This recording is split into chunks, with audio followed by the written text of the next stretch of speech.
नमस्कार दोस्तों, मैं नया उजाला सोशल फाउंडेशन से सुकन्या मैम आज फिर से नया इंटरेस्टिंग वीडियो लेके हाजिर हूँ। पहला वाला वीडियो में हम लोग नेशनलिटी का कंसेप्ट को थोड़ा समझे थे। इस वीडियो में हम लोग फिर से नेशनलिटी के एलिमेंट्स के बारे में थोड़ा बहुत जानकारी प्राप्त करेंगे। तो चलिए, पहला एलिमेंट क्या है इसके बारे में हम लोग बात करते हैं। तो जैसे दिखाया गया है, पहला एलिमेंट क्या है? सामान्य भूगोल या फिर कॉमन ज्योग्राफी, जिसको हम लोग कहते हैं। क्या लिखा है, चलिए पढ़ते हैं। People living in a common territory constitute one of the major element of nationality. This is because such a people are likely to develop a common culture. यानी जो कॉमन ज्योग्राफी है, एक जगह की जो कॉमन भूगोल है, यानी जैसे इंडिया एक डाइवर्स कंट्री है, लेकिन नॉर्थ साउथ ईस्ट वेस्ट ये जो इसका टेरिटरी है, डिमार्केटेड टेरिटरी मतलब इसका एक क्लियर एरिया मार्क किया हुआ है।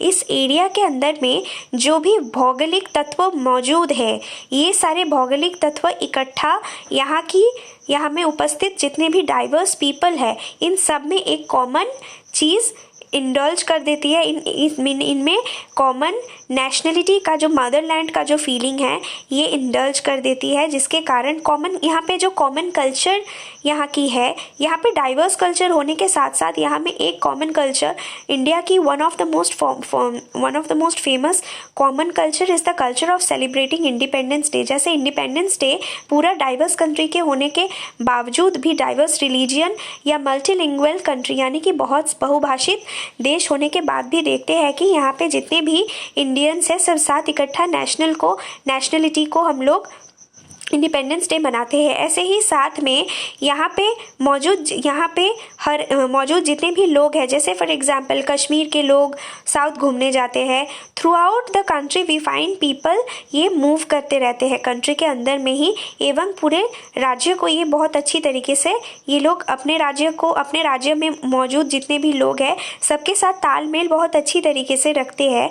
इसके अलावा इंटरचेंज ऑफ कल्चर, प्राइवेटाइजेशन, ये सारी चीज़ों के ज़रिए हम देखते हैं कि यहाँ की जो ज्योग्राफी है, यहाँ की ज्योग्राफी डाइवर्स होने के साथ साथ यहाँ पे एक कॉमन कल्चर धीरे धीरे डेवलप करती है। ये कॉमन कल्चर, ये कॉमन ज्योग्राफी नेशनलिटी को सब में इंडल्ज करती है, या नेशनलिटी को सब में, राष्ट्रीयता को सब में, राष्ट्रीय भाव को सब में जागृत करता है।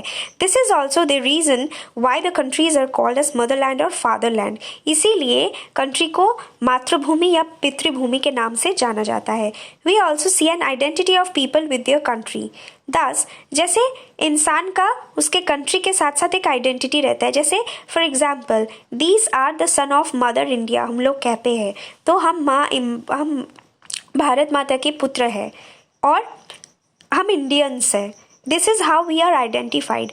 जैसे डेनमार्क के पीपल को डेन्स बोलते हैं, फ्रांस थे फ्रेंच, इंडियंस को इंडियंस, अमेरिका को अमेरिकन्स बुलाया जाता है।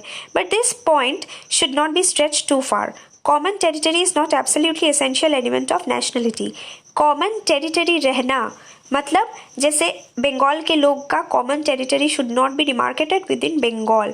ये चीज़ को ज़्यादा स्ट्रेच नहीं करना चाहिए कि अगर इंडियंस बाहर जाएंगे तो इंडिया के प्रति उसके फीलिंग्स चेंज हो जाएगा। ये जो एब्स्ट्रैक्ट कंसेप्ट है, ये कंसेप्ट यहीं से उठ के आ रही है कि कॉमन क्लियर डिमार्केटेड टेरिटरी रहने से ही सिर्फ हमारे अंदर में ये नेशनलिटी का फीलिंग्स नहीं आता है। हमारे मातृभूमि के प्रति हमारी जो फीलिंग है, ये कम्प्लीटली वहाँ उस जगह से हम लोगों को जितने भी फ़ायदे मिल रहे हैं, जैसे कि अगर हम लोग विदेश भी जाते हैं तो अपना कंट्री से अपने रूट्स जहाँ से आ रहे हैं, उस रूट्स को, उस जगह की कल्चर को, उस जगह से मिली हुई हर एक तत्व को हम लोगों को सम्मान करते हुए उस जगह से जुड़े रहना चाहिए, ना कि उस जगह की टेरिटरी या फिर उस जगह की पोर्शन, डिमार्केटेड पोर्शन के अंदर ही वो फीलिंग्स रहना चाहिए, बल्कि बाहर भी जब जाते हैं तब भी ये फीलिंग्स हम लोगों में जागृत रहना चाहिए। That is why common territory ये रीज़न नहीं होता है कि नेशनलिटी को बर्थ देने की या फिर हमें नेशनलिटी की फीलिंग जागृत करने के लिए common territory is definitely not an essential element. The Jews were scattered all over the world before the creation of Israel. They had no common territory, but they constituted a strong nationality. Similarly, Polish warriors denied their homeland for a long time before 1919, but they were a nationality.